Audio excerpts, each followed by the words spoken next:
Welcome friends. आप लोग जानते हैं एक बार एक यूएस की फैमिली जब भी उनको उनकी सैलरी मिलती थी उसका मैक्सिमम परसेंट पोर्शन वो यूएस की बड़ी बड़ी कंपनीज में लगा देते थे। फिर उन्होंने देखा कि कुछ ही समय के अंदर अंदर जिन भी कंपनीज में वो अपना पैसा लगाते थे उसके कारण उनकी इन्वेस्टमेंट के रिटर्न्स काफ़ी ज़्यादा बढ़ गए, जिसके कारण कुछ ही समय के अंदर वो यूएस की सबसे बड़ी फैमिली जो कि रिच बन चुकी थी उसकी लिस्ट में आ गई। फिर कुछ समय के बाद उन फैमिली के मेंबर क्या करते हैं, किसी फाइनेंशियल एडवाइज़र की हेल्प लेना स्टार्ट कर देते हैं, क्योंकि वो चाहते हैं कि उनकी इन्वेस्टमेंट के रिटर्न्स जल्दी और बढ़ जाएं। जब वो फाइनेंशियल एडवाइज़र की एडवाइस लेना स्टार्ट कर देते हैं तो उनको कुछ ही समय के अंदर अंदर दिखता है कि उनके रिटर्न्स बढ़ने के बजाय पहले के कंपैरेटिव और भी ज़्यादा कम होने लग गए। तो इसीलिए वो सोचते हैं कि वो आज के बाद किसी भी फाइनेंशियल एडवाइज़र की हेल्प नहीं लेंगे। फिर से वो अपना दोबारा स्टेप वही कि जो भी कंपनीज बड़ी बड़ी मिलती थी उसमें इन्वेस्टिंग करना स्टार्ट कर देते हैं। आपको पता है, फिर से वो यूएस की सबसे बड़ी फैमिली जो कि रिच है उसकी लिस्ट में आ जाते हैं। तो इस कॉन्सेप्ट और इस एग्जाम्पल को जॉन सी बॉगले ने अच्छे से समझा और उन्होंने एक इंडेक्स फंड स्टार्ट किया जिसका नाम था वैनगार्ड 500 इंडेक्स फंड।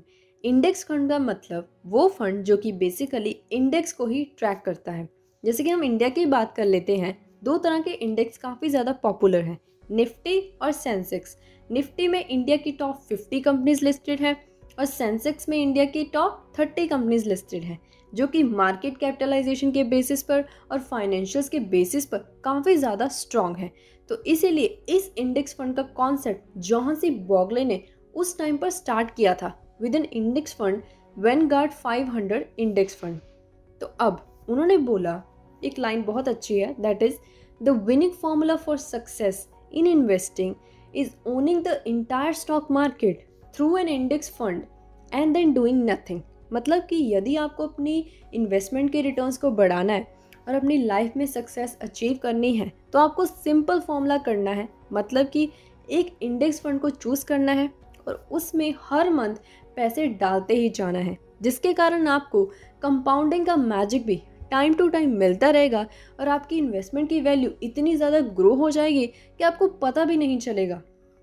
इसको समझाने के लिए जॉन सी बॉगले ने एक बहुत अच्छी एग्जांपल दी है द इंटेलिजेंट इन्वेस्टर बुक में। मैं आपको बताती हूँ उन्होंने क्या किया कि एक साइड पर कैलकुलेशन की म्यूचुअल फंड के साथ, एक साइड पर वो ले रहे हैं इंडेक्स फंड।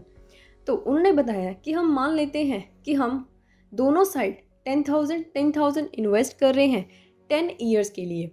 दोनों साइड हम मानकर चलते हैं कि हमें 15% और 15% का रिटर्न मिल रहा है। बट एक कंडीशन है कि हम चेक करेंगे कि उस फंड की एक्सपेंस रेशियो कितनी है। जैसे कि आप लोग जानते हैं कि एक्टिव म्यूचुअल फंड्स जो होते हैं उनकी एक्सपेंस रेशियो काफ़ी ज़्यादा होती है, क्योंकि उसमें उसके फ़ंड के मैनेजर्स उसको एक्टिवली मैनेज करते हैं, जिसके कारण फ़ंड हमसे ज़्यादा एक्सपेंस रेशियो चार्ज करता है, मतलब कि फ़ीस ज़्यादा चार्ज करता है। तो मान लेते हैं कि एक्टिव म्यूचुअल फंड की जो एक्सपेंस रेशियो है वो है 1 से 3%। इस केस में मान लेते हैं 2%। तो हमें एक्टिव म्यूचुअल फंड से रिटर्न मिल रहा है 15% माइनस 2% इज इक्वल टू 13%। और वहीं पर जब हम बात करते हैं इंडेक्स फंड की, तो इंडेक्स फंड का काम सिर्फ इंडेक्स को ट्रैक करना ही होता है, जिसके कारण उसकी एक्सपेंस रेशियो मतलब कि फ़ीस काफ़ी ज़्यादा कम होती है। तो इसलिए उस फंड की मीन्स इंडेक्स फंड की जो एक्सपेंस रेशियो है वो होती है 0.1 से लेकर 0.3% तक। तो 15 माइनस 0.1% इज इक्वल टू 14.9% का हमें रिटर्न मिलता है। अब हम 10 ईयर्स के बाद देखते हैं कि हमारी 10,000 की जो वैल्यू है किस में कितनी होती है। यदि हम बात करते हैं एक्टिव म्यूचुअल फंड तो वो हो जाती है 33,945.67 रुपीज़। और वहीं पर यदि हम इंडेक्स फंड की बात करते हैं तो वो होती है 40,105.16 रुपीज़। इसका मतलब कि यदि हम एक्टिव म्यूचुअल फंड में इन्वेस्ट कर रहे हैं तो हम ऑलमोस्ट लॉस बेयर कर रहे हैं 6100 का, जो कि काफ़ी ज़्यादा है। ये तो हमने सिर्फ 10 ईयर्स की बात की है। वहीं पर यदि आप इसको और लॉन्ग टर्म पर लेके चलते हो तो 1% का डिफरेंस ही काफ़ी ज़्यादा बड़ा हो जाता है कि आप शॉक हो जाओगे। तो इसीलिए आपको यदि इन्वेस्टिंग स्टार्ट करनी है और कम चार्जेस पे करने हैं तो जॉन सी बॉगले कहते हैं कि आपको इंडेक्स फंड को ही चूज़ करना चाहिए। लो कॉस्ट क्यों?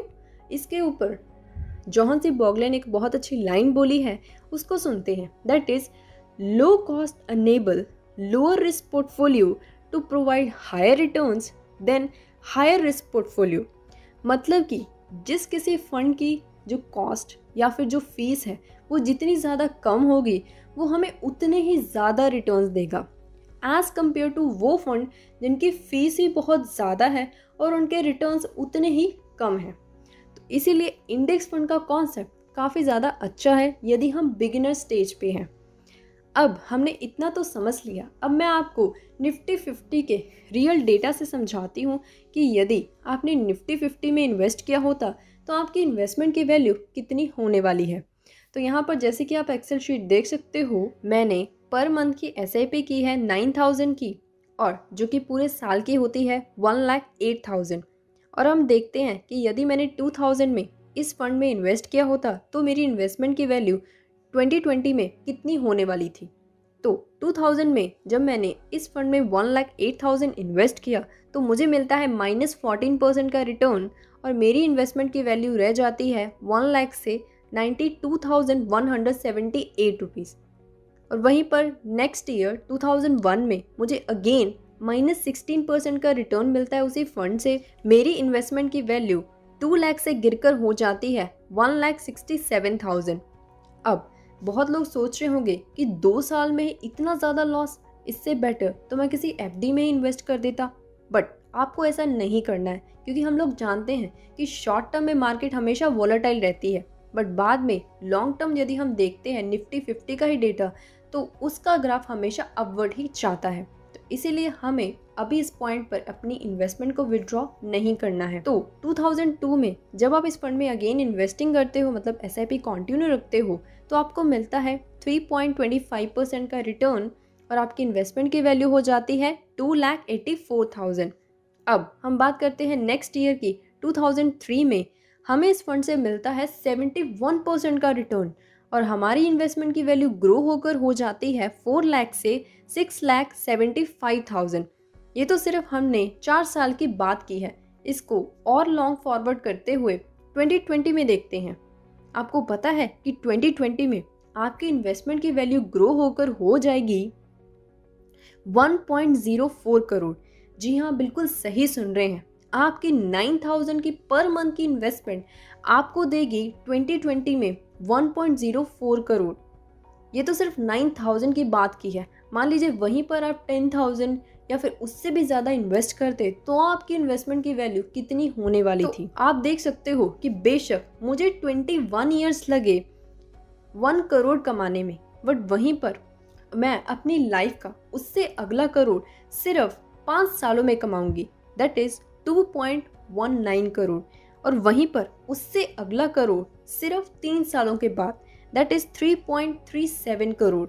और वहीं पर उससे अगला करोड़ सिर्फ 1 साल के बाद, दैट इज़ 4.4 करोड़। तो इस तरह से बेशक स्टार्टिंग में हमें इतना ज़्यादा इफेक्ट देखने को नहीं मिलता कि हमारा पैसा ग्रो हो भी रहा है या फिर नहीं, बट हमें स्टार्टिंग में गिव अप नहीं करना, क्योंकि देख सकते हो कि 21 सालों के बाद हमारी इन्वेस्टमेंट की वैल्यू करोड़ों में हो जाती है। ये होता है मैजिक ऑफ कंपाउंडिंग। मतलब कि हमें प्रिंसिपल अमाउंट पर तो इंटरेस्ट मिलता ही है, उसके साथ साथ हमें इंटरेस्ट पे भी इंटरेस्ट मिलता है, जिसके कारण बेशक हमारा इन्वेस्टमेंट का ग्राफ जो होता है स्टार्टिंग में फ्लैट होता है, बट धीरे धीरे वो एक्सपोनेंशियल लेवल से ग्रो हो जाता है। तो इस एग्जाम्पल को देखने के बाद आपको ये भी क्लियर हुआ होगा कि बेशक मार्केट में वोलेटिलिटी आई, स्टिल जो मेरे रिटर्न्स हैं वो काफ़ी ज़्यादा अच्छे हैं एंडिंग में। तो इसीलिए आपको हमेशा ये चीज़ देखनी होगी कि बेशक स्टॉक मार्केट वोलेटाइल रहती है, बट एंडिंग रिजल्ट जब हम SIP करते हैं तो वो काफ़ी ज़्यादा अच्छे होते हैं। क्योंकि जब भी हम किसी फंड में SIP कर रहे होते हैं तो हम ये नहीं देख रहे कि मार्केट ऊपर जा रही है या फिर नीचे, क्योंकि हम इस मार्केट के ऊपर नीचे जाने का फ़ायदा ही उठा रहे होते हैं SIP करके। क्योंकि जब मार्केट नीचे जाती है हम उस फंड के उतने ही ज़्यादा यूनिट्स बाय कर रहे होते हैं, वहीं पर जब मार्केट ऊपर जाती है हम उस फंड के उतने ही कम यूनिट्स बाय कर रहे होते हैं, जिसके कारण हम हर टाइम एक एवरेज प्राइस पर उस फंड को बाय करते हैं, जिसे हम बोलते हैं डॉलर कॉस्ट एवरेजिंग। अब आपको समझ में आ चुका होगा कि कैसे यदि हमने 2000 में इस फंड में इन्वेस्ट किया होता हमारे एंडिंग रिजल्ट 1.04 करोड़ होता। तो अब हमने देखा निफ्टी 50 का डेटा। लास्टली हम बात करते हैं कि यदि हमने इंडेक्स फंड में इन्वेस्ट करना है तो हमें कौन कौन से पैरामीटर्स को चेक करना चाहिए। नंबर 1, एक्सपेंस रेशो, कि जिस भी फंड में हम इन्वेस्ट कर रहे हैं कि इंडेक्स फंड, उसको अलग अलग इंडेक्स फंड के साथ कंपैरिजन कीजिए। ये देखिए कि किस इंडेक्स फंड की एक्सपेंस रेशो कितनी ज़्यादा कम है। जिसकी एक्सपेंस रेशो जितनी ज़्यादा कम है उस फंड को चूज़ कीजिए। नंबर 2, आपको देखना है कि उस फंड की ओवरऑल परफॉर्मेंस पिछले 5 से 10 सालों में कैसी रही है, कैसे उस फंड ने आउट परफॉर्म किया है दूसरे फंड्स को, कैसे वो एक्टिव म्यूचुअल फंड से अच्छा परफॉर्म करते आ रहे हैं। इन सब पैरामीटर्स को देखने के बाद ही उस इंडेक्स फंड को चूज़ करना है। तो आज इस वीडियो में हमने देखा कि कैसे एक एग्जाम्पल से जोहान सी बॉकले ने एक अच्छा कंसेप्ट ड्राइव किया इंडेक्स फंड का। नंबर 2, हमने निफ्टी 50 के डेटा को एनालाइज किया। और लास्टली हमने देखा कि हमें कौन कौन से फैक्टर्स को चेक करना है किसी भी इंडेक्स फंड में इन्वेस्ट करने से पहले। तो आज की वीडियो में इतना ही फ्रेंड्स। यदि ये वीडियो आपको इन्फॉर्मेटिव लगी हो तो इसको लाइक एंड शेयर ज़रूर कर दीजिए। चलो, थैंक यू।